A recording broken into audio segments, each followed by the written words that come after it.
Ladies and gentlemen, today is a fantastic day. Mewtwo is I'm just kidding, Mewtwo's not here yet. He's coming though. The legendary dogs from Generation 3 are officially here. But before we get to that, I have even more important news. I'm telling you, this is the greatest thing ever. The most beautiful, dopest, swaggest, prettiest, most awesomest merch is officially live. That is right, you can get this limited edition design on either a t-shirt or a hoodie or a mug or all three if you're a big baller, but they are only available for 6 days. But here's the catch, you gotta act quick. The first person to order off of the link in the description will get 20% off their entire order. After the first person orders, everybody else has to pay full price. So if you're that first person, make sure you stack up on quite a few hoodies, okay? Because you're gonna need them. Fall is coming. Anyways, the merch is absolutely beautiful. I'm gonna order probably like 12 t-shirts.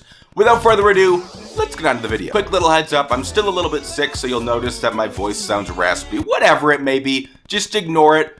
We're here together. That's all that matters. So this morning, Niantic announced that with the legendary birds flying away, they were going to bring us the legendary dogs, or the legendary beasts, whatever you want to call it. So starting today, Raikou, Entei, and Suicune will all be available in select locations, but they're going to be available for 3 months. That is a really long time. So the Americas get Raikou, Europe and Africa will get Entei, and the Asia Pacific region will get Suicune, which makes sense because water and stuff. Although Texas maybe deserves it more than Asia. Anyway, so just like in the original games, the dogs will be traveling from location to location, but in Pokemon Go, they will be in each location for 1 month. That gives everybody plenty of time to take down at least one of them, and then they rotate. Now let's quickly break down the counters for all 3 of these dogs, starting it off with Raikou for all of us Americans and Canadians and South Americans and Peruvians and everybody. Now, being an electric type, Raikou is weak against ground type Pokemon and ground type moves. So you're going to want to pull out your Golems and your Rhydons and wait for it. I've been waiting for this day.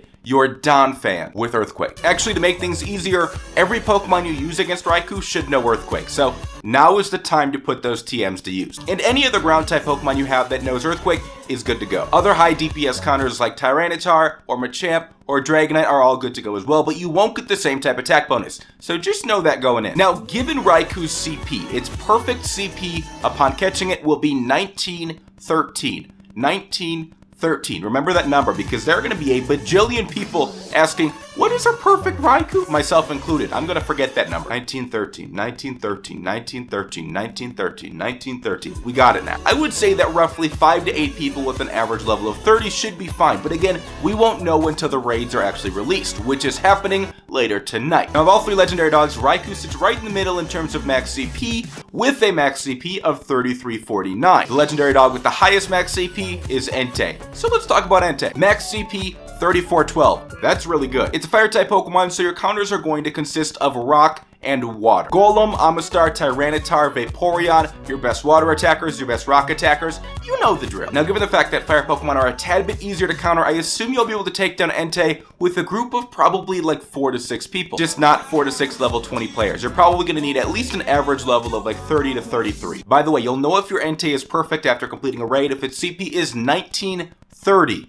1930 Entei. Raikou, 1913. 1913 Raikou. So everybody watching this from Europe and Africa, your first challenge is Entei. For the rest of the world who doesn't have Raikou and Entei, you get Suicune. Max CP 2823, the lowest of the 3 dogs. But a perfect Suicune will have a CP of 1613. So 1613, 1913, 1930. Pretty easy to remember actually. Now, given the fact that Suicune is a strictly water type Pokemon, it shouldn't be too difficult to counter. Jolteon, Zapdos, maybe even Ampharos, and any of your grass type Pokemon with a decent moveset. So Exeggutor, Venusaur, Vileplume, Victreebel, that group of 4 plus any good electric type Pokemon, and again, you'll be good to go. Now, I've got a feeling we'll see Suicune taken down by groups of 3, maybe even 2, given the fact that it's over in Asia, and some of the players in Japan are just super hardcore. But it doesn't know any water-type quick moves, which may make things a little bit more complicated, but all in all, there is your little quick review of how to take down all of the legendary dogs. Remember, 1613, 1913, 1930. You got this. And again, they're going to be rotating every single month, so everybody worldwide will have a chance to catch all 3 of them. But where's Mewtwo? Well, Niantic announced today that exclusive raid battles are no more. Now they are referred to as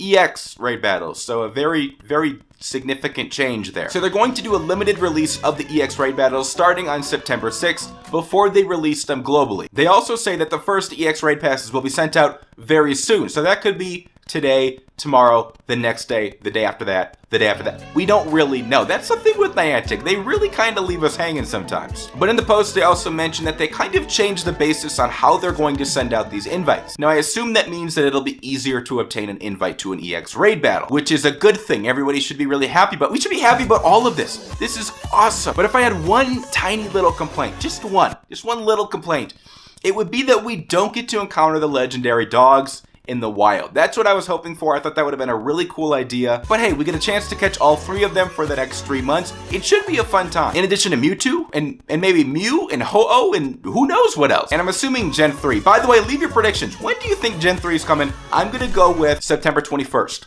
Mark it down. So there you have it. We got legendary dogs now. We'll have them in each different place for a month at a time. They'll rotate, we'll have them for 3 months total, and Mewtwo raids are starting within a week. So, pretty good news. And we've got awesome merch. So make sure you pick up a t-shirt or a hoodie. I mean, fall is coming, so you might need a hoodie and a t-shirt. And a mug if you like coffee or hot cocoa or tea or whatever you drink. Link is below, and again, first person to make a purchase through that link will get 20% off their entire order. Somebody probably already made the first purchase, but you can still go pick up some dope merch. I love you all if you enjoyed this video. If you're hyped for all of this is a lot of info to take in, but it's finally here. Give this video a thumbs up. Let's get to 14 likes. 14. We got this. If you're new here and you like Pokemon Go videos with a little bit of sarcasm mixed in with a little bit of hype, with a little bit of combination of both, you should sub. You should do it, maybe. Also, and this is very important, if you're already subbed, make sure you have your notifications turned on. YouTube has changed their website again. So go below this video, find the little gray bell and click on it to make sure you're notified every time I upload. And also tell your parents to subscribe to me after buying you some merch. I love you all. Take it easy.